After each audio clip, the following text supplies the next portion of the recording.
Toda economia de moeda fiduciária é baseada em uma mentira. Este é o Visão Libertária, sua fonte de informações descentralizadas e distribuídas. Às vezes, vale a pena dar um passo para trás para ter uma visão mais ampla das coisas, olhar além das notícias financeiras diárias do momento, deixar de se influenciar pelos altos e baixos de curto prazo do mercado, para assim descobrir o que realmente importa. Se fizermos isso, continuaremos a ver que estamos sob a hegemonia das moedas fiduciárias, da política e até mesmo das normas culturais e dos valores morais das pessoas. Mas vamos perceber que é um sistema fadado ao fracasso. No dia a dia pode passar despercebido, mas ao receber o seu salário, consumir cotidianamente, pagar financiamentos, guardar dinheiro no banco para o futuro e etc., dá para ver que algo está terrivelmente errado com a moeda fiat. Com qualquer uma, até com o franco suíço. A verdade é que todas elas estão sujeitas a graves falhas econômicas provocadas por falhas éticas. Não são difíceis de entender.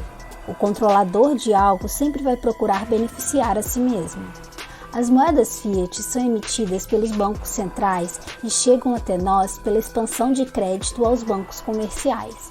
Há um conluio entre esses dois níveis bancários, que fomentam o aumento da oferta monetária em circulação, tanto para pagar as contas das entidades governamentais, como para conceder empréstimos a empresas privadas. O que ocorre é a criação de dinheiro do nada. É como se fosse falsificação legalizada do valor do dinheiro. A emissão de moeda desencadeia uma ilusão de prosperidade, porque pode levar a uma espiral de descompensação econômica. Inicialmente, a sensação é boa porque o investimento, o consumo e os empregos crescem. A economia geral vê lucros nos balanços contábeis, aumento do estoque, preços de habitação e etc. Mas isso não é sustentável. Mais cedo ou mais tarde, se isso não para, esse boom tende a se transformar em um colapso. Mas por quê? O governo não está estimulando a economia? Mais ou menos. Como o Estado não acrescenta algo, é como se ele tirasse a terra de um lado, fazendo um buraco, e criasse um monte ao outro lado.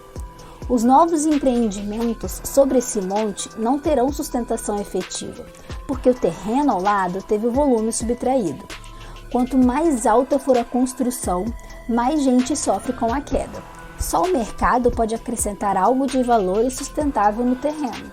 O Estado só move a terra de um lado para o outro. Ele participa sem produzir e ainda se beneficia com a riqueza que todo o resto gera. Por isso, ele não se preocupa com a eficiência.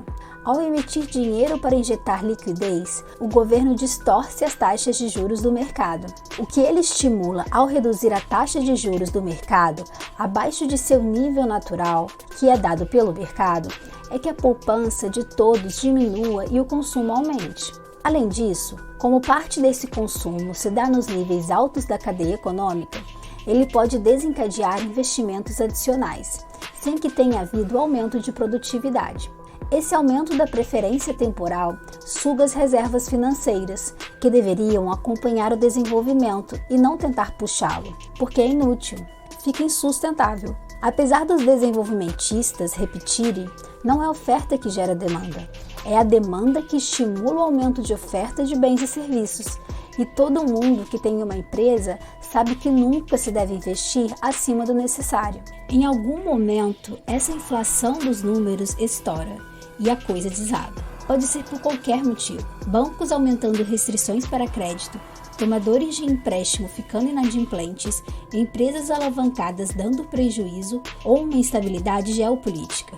Para mitigar isso, os bancos centrais procuram reduzir as taxas básicas de juros e injetam mais crédito no sistema. Esse truque diminui o endurecimento da economia na maioria das vezes. E vem outro boom. Mas isso tem um preço. A maioria sofre com a perda ainda maior do poder de compra do dinheiro. A manipulação de moeda fiduciária não causa apenas crises econômicas. Isso aumenta a distância entre vencedores e perdedores, piorando a situação de quem já está ruim. Quem recebe primeiro um novo dinheiro se beneficia às custas de quem está no fim da cadeia comercial. Isso vai exatamente contra a retórica de transferência de riquezas para os mais pobres. No fim, o resultado de distorcer os fundamentos da moeda leva mais gente a níveis maiores de endividamento. Os governos tiram vantagem do domínio que têm sobre o crédito que injetam por meio dos bancos centrais. Como ele tem a máquina criadora de grana, ele pode financiar as extravagâncias de quem está nos cargos mais altos. O Estado cresce em volume e em poder sobre as pessoas. A relação nossa com ele é de soma zero. Como o Estado não produz sem ter destruído antes, quando ele cresce, o indivíduo diminui. O dinheiro estatal é a vitamina para que o monstro se torne cada vez mais forte. Essa verdade nunca é ensinada em escolas juvenis. Em muitos livros de economia das escolas mainstream de pensamento econômico, principalmente o keynesianismo, mostram isso como um mal necessário para estimular a economia. É se baseando nisso que os keynesianistas defendem que haja sempre um pouquinho de inflação. Mas o Estado é dose dependente e quando a dose fica grande, o remédio se torna um veneno. É como tentar evitar a ressaca continuando bêbado e tentar aliviar o alcoolismo articulando novas doses em vez de interromper. Se, por exemplo, os bancos centrais reduzem as taxas de juros a 0% e subscrevem os mercados de crédito, os problemas não serão resolvidos, eles ficarão ainda maiores. Mas como a sensação inicial é de aquecimento, as pessoas são iludidas sobre o que realmente está acontecendo e quando os preços de tudo começam a subir, basta culpar os empresários gananciosos. Não estamos falando apenas da recorrência de crises financeiras e econômicas. O economista austríaco Ludwig von Mises previu que o uso dos meios fiduciários destrói o mercado livre e a ordem social, ou o pouco que resta dela. Abre aspas. Seria um erro acreditar que a organização moderna de troca possa continuar a existir. Carrega o germe de sua própria destruição. O desenvolvimento do meio fiduciário deve necessariamente levar ao seu colapso. Fecha aspas. É difícil prever como o sistema financeiro, econômico e político global vão evoluir, principalmente com os problemas intrínsecos do sistema Fiat. O que se sabe é que os bancos centrais criaram o império da enganação na política monetária. Investidor que é cauteloso, que entendeu o que o governo faz com o nosso dinheiro, sempre espera mais inflação no futuro. Inflação monetária. A alta dos preços é a consequência inevitável da perda do poder de compra, que acontece quando a massa monetária é inflada quando não houve aumento da produtividade.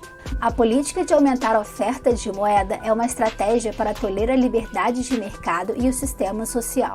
A alegação para justificar a queda no padrão de vida da maioria é o capitalismo. Aí, mantendo a demagogia de sempre, o Estado defende ainda mais impostos, regulamentações e etc.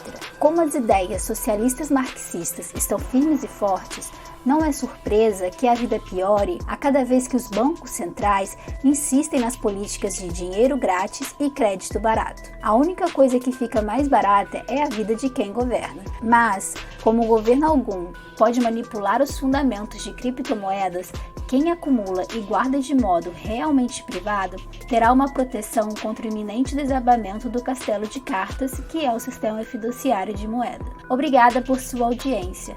Esse artigo foi sugerido e escrito por Nicolau Copérnico, revisado por Stanley Calderelli e narrado por Morgana. Se você gostou deste vídeo, clique no ícone de curtir abaixo e compartilhe o vídeo em sua rede social. Se você deseja ser notificado de outros vídeos, clique em se inscrever e depois no ícone de campainha. Até a próxima!